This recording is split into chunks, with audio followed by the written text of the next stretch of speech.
Family prayer మాత్రం miss చేసుకోకూడదు. ఆ ఫ్యామిలీ ప్రేయర్లో సమాధాన పడాలి.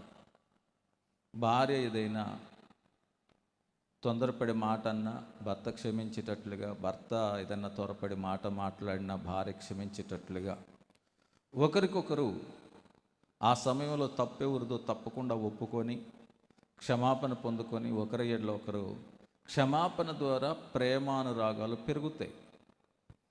భార్యాభర్తల్లో ఎప్పుడైతే సమాధానం ఉంటుందో, ప్రేమ ఉంటుందో, ఆటోమేటిక్గా పిల్లలు అదే విధానంగా అలవాటు పడతారు. పిల్లలు ప్రేమ కలిగి ఉంటారు, సమాధానము కలిగి ఉంటారు. అలాగే ఈ ఫ్యామిలీ ప్రేయర్లో పిల్లలు ఏదైనా తప్పు చేస్తుంటే వారికి చెప్పుకోవాలి, బాబు నువ్వు ఇలాంటి మాటలు మాట్లాడకూడదు, ఇలాంటి పనులు చేయకూడదు, మనము దేవుని బిడ్డలం, మనం ఇలా ఉండాలి.